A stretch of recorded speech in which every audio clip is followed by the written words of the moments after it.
Bonjour à tous et bienvenue sur Afrique Sport pour la matinale.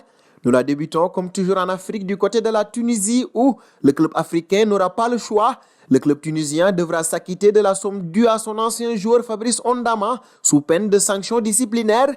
La semaine dernière, le club africain annonçait avoir obtenu une dérogation de la FIFA pour honorer son engagement plus tard que prévu, ceci en raison de la pandémie de coronavirus, mais il n'en est rien. La FIFA n'a pas accédé à la requête du club. Ainsi, la formation tunisienne est sommée d'éponger sa dette de 856 000 dollars. Le club africain a toujours 30 jours pour honorer sa dette, faute de quoi elle s'expose notamment à une interdiction de recrutement sur plusieurs mercatos. De cette affaire Ondama, passons à Emmanuel Adebayor. Le 23 mars dernier, on apprenait qu'il était mis en quarantaine au Bénin après un retour de Paraguay, mais seulement 24 heures après, voilà Adebayor est à Lomé. La quarantaine est finie. Les spéculations vont bon train. Comment l'épervier a-t-il pu se retrouver si tôt à Lomé?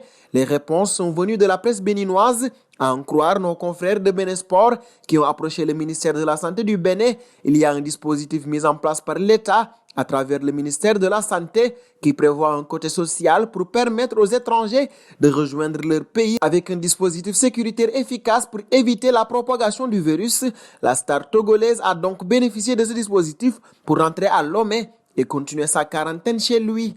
Histoire de coronavirus, et voilà Boudebouz qui pose un geste louable. Le football est à l'arrêt pour une durée indéterminée. Et dans ce match contre le coronavirus, tout le monde est uni, notamment les footballeurs professionnels qui multiplient les dons. C'est le cas de Riyad Boudebouz. L'Est républicain nous apprend que l'Algérien a fait un don important afin d'aider l'hôpital Pasteur de Colmar, originaire de la région. Le joueur de la Saint-Etienne voulait apporter son soutien à sa façon. Un beau geste de la part de ce footballeur au grand cœur.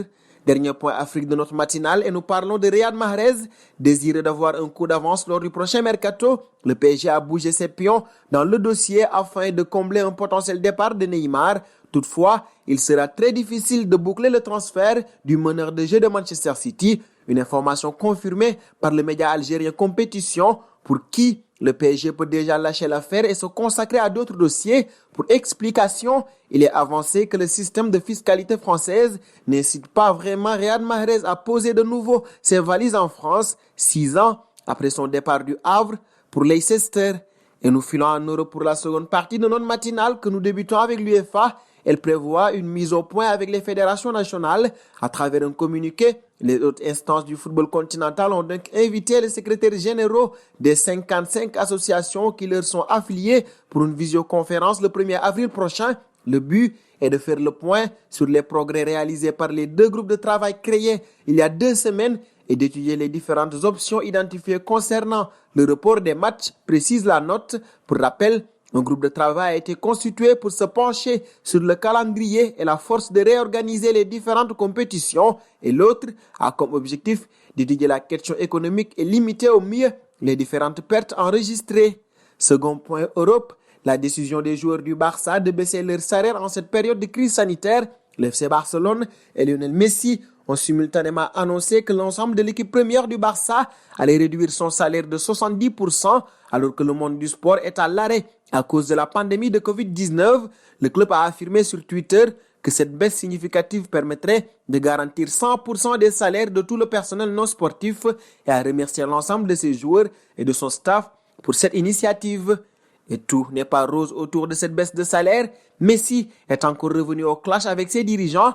À travers un communiqué, il a de nouveau chargé sa direction en raison du différend relatif au versement des salaires. Contrairement aux informations qui ont circulé, les joueurs de l'équipe première du Barça n'ont pas refusé de réduire leur salaire pour aider leur club.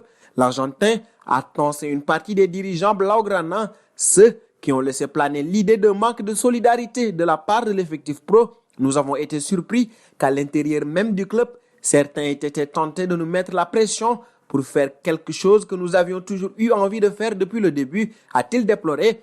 Un malaise en interne qui semble déplaire à Lionel Messi. Et c'est notre question du jour. Pensez-vous que l'Argentin serait prêt à quitter le club à cause de ses dirigeants actuels? Vos réponses seront attendues en commentaire. Dernier point de notre matinale et autre affaire qui secoue notre club, Tottenham, prêt à partir si Tottenham ne progresse pas suffisamment à ses yeux. Harry Kane a probablement surpris ses dirigeants. Mais pour éviter d'enflammer les médias, le club londonien s'est contenté de botter en touche après la sortie de son attaquant. Nous ne commenterons pas cela, ni aucune autre opinion d'un joueur, a réagi un porte-parole des Spurs via Sky Sport. Autrement dit, l'avertissement de l'international anglais n'est pas la priorité du moment. Et c'est sur cette nouvelle que nous fermons notre matinale de ce mardi. Nous vous remercions de l'avoir suivi et vous donnons rendez-vous demain sur Afrique Sport. C'est pour ne rien manquer du football mondial. Abonnez-vous sur la chaîne Afrique Sport pour de nouveaux contenus exclusifs de vos sportifs préférés. N'oubliez pas également d'activer la petite cloche pour ne rien rater.